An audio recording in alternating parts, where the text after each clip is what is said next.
Chicago Bulls ownership has given AKME the opportunity to take this team into any direction he wants. Per Darnell Mayberry, he has the green light. Question on the table today: what should Arturus Karnishovus and Mark Eversley do heading into the 2023 draft? We'll talk about that on today's episode of the Windy City Breeze Sports Talk Daily.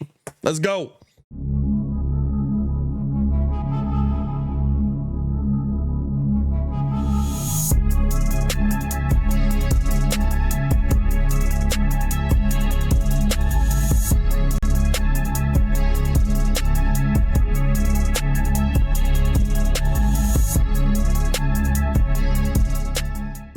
Now, if you are new to the channel, please like the video. Please subscribe to the page. We do talk Chicago sports daily on this channel. It's the only channel talking Chicago sports, how Chicago talks. So make sure that you get in tune with us, man. So the Chicago Bulls have given Arturus Karnishovus the green light. Here's the thing. First things first, I need to get this out of the way. He's probably already had the green light, guys.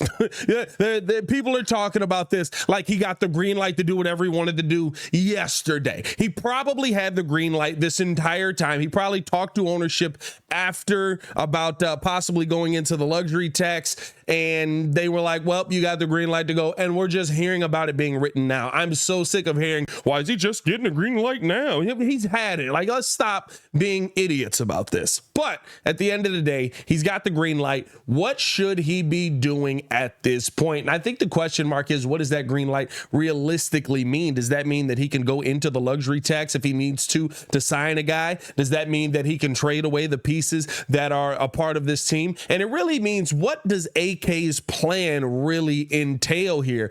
I think the one thing that probably is the most intriguing is that if he has the green light going into this draft tonight, unless he's got the paperwork signed, it's not going to affect you as much, but you would like to think that the Chicago Bulls would explore some of the different options that get you out of Lonzo Ball's money, right? The disabled player exception, the career-ending injury exception, right? Like, those are a couple options the Bulls have at their disposal. That's really what's strapping the Bulls here. That's really what's handicapping what Arturus Karnishovus can do to this point. But at the same time, just like with Jamal Murray out in Denver, we know that they're willing to wait to see 110% if these guys are going to come back the same off of injury. I don't expect much change tonight. I don't expect blockbuster trades. I don't expect crazy moves. I think there's a couple of trades that have been talked about that I guess are somewhat intriguing, but nothing that I'm like, yeah, that's the move that you have to make, right? The Zach Lavine to the Knicks move, I'm not big on that at all. I get it, right? You're getting back RJ Barrett, who's improved himself every year. He's 19-7, 19-8, something like that last season. He's improving his shooting percentages. He is a better player. You would be able to get him, possibly Obi Toppin, right? You're adding to your bench at that point. It's being talked about with Emmanuel quickly as well, which I guess would solve your point guard issue, and of course some draft capital. The Knicks do have the draft capital.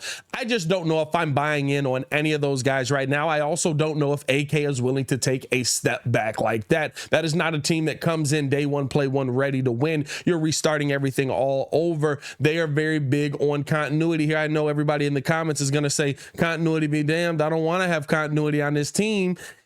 You do, right? At the end of the day, continuity is going to be the answer, and it's just about having the right players that are going forward with that continuity. Is that the right group of players that has that continuity? I don't know. Let me know if you guys would be interested in that trade package down in the description below. I guess I'd feel better about that because it does also get you back into the it does also get you back into the draft possibly.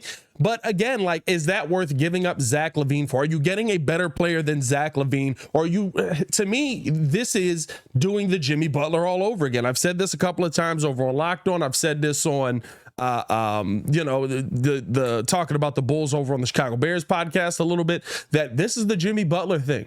This is exactly what we did with Jimmy. Let me go get the young guy who is, up and coming, and we're going to start this thing all over. I guess the biggest difference is you have Billy Donovan here for the long haul, and he's definitely a better coach than Jim Boylen is. So you're not sitting here with the Jim Boylen effect here. Maybe it does change the culture. Maybe it does change the vibe. I just don't expect to see it. I don't expect this blockbuster trade to happen tonight. I don't expect Zach Lavine to be moved. I would be shocked if it happened, but I mean, if it does, we're starting it all over, right? And at that point, to me, it is start it all over. Trade DeMar, get as much as you can for him. Trade Vooch, get as much as you can for him. Just doesn't seem like the mindset of AK. But if that's the move that starts this thing off, you might as well go all in the offseason and reset this thing pretty much all the way for some younger up and coming players. And I guess you'd be able to hold on to some of your younger players that you have on the team. Let me know how you guys are feeling in the comments below about that. Some of the other things that have been talked about and been floated around is DeMar DeRozan possibly being traded. We heard from Joe Cowley of Chicago Sun-Times, literally one sentence, by the way, nothing crazy, that the Bulls are listening to all offers on guys like DeMar DeRozan, Zach Lavine, Nikola Vucevic, all of that stuff, right? For a sign and trade possibly for Vucevic. They're listening to all offers on this.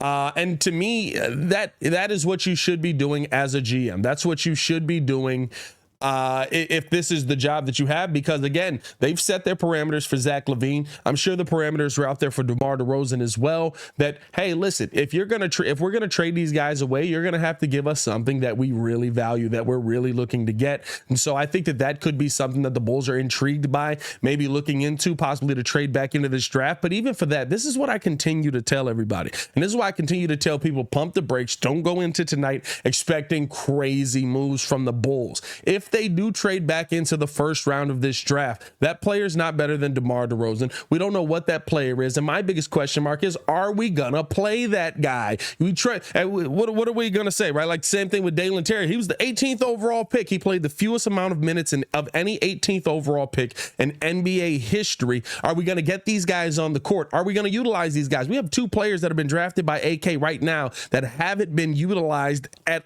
all in the NBA, and Dalen Terry and Marko Simonovic. Are we going to utilize a guy if we draft back into this thing? Or is Billy Donovan going to kind of Tom Thibodeau this thing with like, hey, we've got guys already here that we're trying to figure out what they are. You're going to have to sit there and wait. I wouldn't be totally upset with the DeMar move, because I think it does give you a direction on what you want to see from P. Will, right? If DeMar is moved, it's like, man, I hate that DeMar DeRozan got traded away. I hate that we didn't figure out a way to get something done to make this basketball team better. But at the end of the day, I see a situation where the Bulls can win with DeMar. But if DeMar is moved, I also see a situation where my young guys in P. Will are now getting an opportunity to be the number 2 option on this team. I now see Dalen Terry getting more minutes. I now see AC being able to kind of come in and play more of a defensive style of basketball where he's not having to cover for other people who aren't picking up their jobs defensively as much, because you're going to have more defensive players in the rotation at that point on the regular, right? Io's getting more minutes on the defensive end. P. Will, right? Like I see how you could take both options there, and I could see why you have to make this decision, because at this point you got to make sure that your young guys are the guys that are supposed to be on this team. Right now you have no idea what P. Will is. He's been in the NBA for 3 years. I understand the whole, here's what everybody hoped happened with P. Will. What's happening with RJ Barrett? RJ Barrett has continuously gotten better each year. When RJ Barrett came in the league, I didn't think he could shoot. I said he'll never get a jump shot shooting like that. My God, he looks horrible. And guess what? 3 years in, now that jump shot is much more improved. He's able to find his way to the bucket a lot more, gets to the free throw line, finds ways to make an impact. I'm not telling you, I've seen floated around a couple of times too that are like RJ Barrett for PG or RJ Barrett. I don't know if I'm all in on that. Yeah, I mean, I don't know if I'm rocking with that, but yeah, maybe. I don't know if RJ Barrett's that good of a player, I should say. But those are the conversations to me that we wanted to have around P. Will. And we haven't been able to have those conversations. Second season, we didn't see him on the court at all.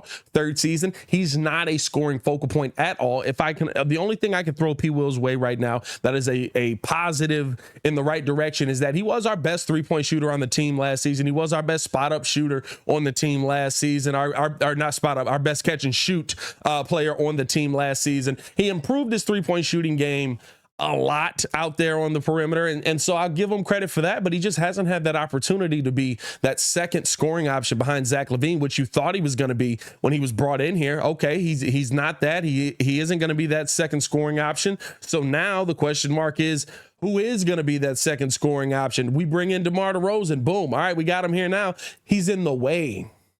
right? Like he's the one blocking P. Will from possibly being able to take more shots. I don't know if we noticed this, but every time P. Will shoots more, all of a sudden we're like, hey, this guy can play basketball. That's kind of crazy. You know what I mean? So I think at the end of the day, if a move is made, it's going to be made to bring in draft capital. It's going to be made to bring in assets. It's going to be made to bring in maybe some nice role players, some shooters, different things like that. But I just don't know if that's the right move right now. I don't know if that's the best move for you to make right now. It might be better for you to go out and get a point guard. But at the end of the day, DeMar DeRozan isn't a part of the long-term plan. Nikola Vucevic isn't a part of the long-term plan. And just because the Chicago Bulls aren't going crazy and doing things right now doesn't mean that they won't be able to do things in the future. Again, the Lonzo deal, if anything, if I take anything from hearing that the ownership has allowed AK to sit there and make his own decisions, the first decision or has greenlight AK, not to make his own decision, but has greenlit him to take this team whatever direction he wants. The first thing I do is I'm calling about how do we get out of Lonzo's money. That's the first thing, because that's what's holding the Bulls captive right now, right? That's $20 million on a guy that you can't put on the court. You got to find a way around that. To me, that would be the main thing. Let me know what's the one move that you would make at the end of all of this. Would you go out there and move on from DeMar? Would you move on from Zach Lavine? Couple of trades that have been out there floated. I mean, you're probably landing draft wise. I guess with Zach, you would land a little bit higher in the draft, but like you're not getting these crazy draft picks. You could get a lot more from the Knicks. Like the Knicks, basically, I don't even know if that trade can happen tonight though.